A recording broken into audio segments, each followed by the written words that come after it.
टिकरा ले अब कहूँ खाले ले आए, टिकरा ले अब कहूँ खाले ले आए, राम सिंह कहूँ जहूँ मोहल्ला माए तब मैं का करो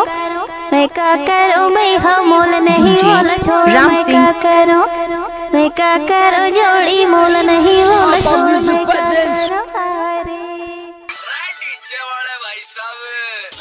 अरे नथनी वाली मोर परोसी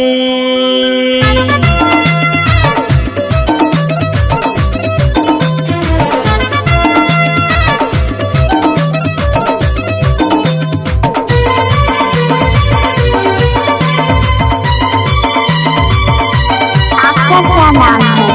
राम सिंह। ऐसे क्या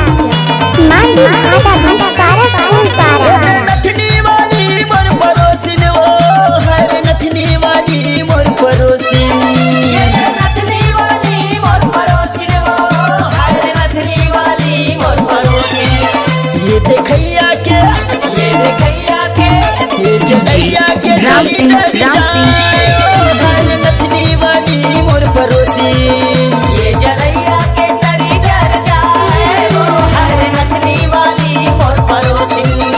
हर नथनी वाली मोर परोसी नो ये नथनी वाली मोर परोसी ये नथनी वाली मोर परोसी नो हर नथनी वाली मोर परोसी ये देखैया के तरी जर जाए वो हर नथनी वाली मोर परोसी ये जलैया के तरी जर जाए वो हर नथनी वाली मोर परोसी डीजे राम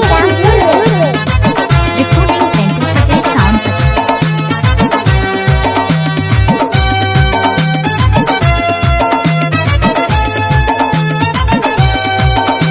ये मट मट हिटोरी ज्यादा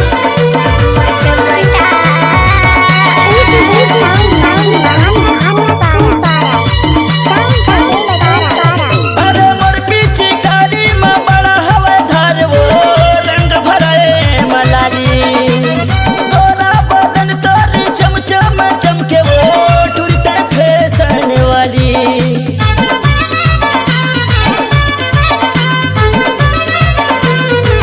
अरे मोर पीछे कारी में बड़ा हवा धार वो रंग भराए मलारी गोरा बदन तोरी चमचम चमके वो टूटते फैशन वाली एक नथनी वाली मोर परोसी ने वो हर नथनी वाली मोर परोसी नथनी वाली मोर परोसी ने वो हर नथनी वाली मोर परोसी ये देखैया के तोला रंग डाले के मनेला राम सिंह नथनी वाली मोर परोसी ये जलैया के तरी जर जाए वो हर नथनी वाली मोर परोसी डीजे राम सिंह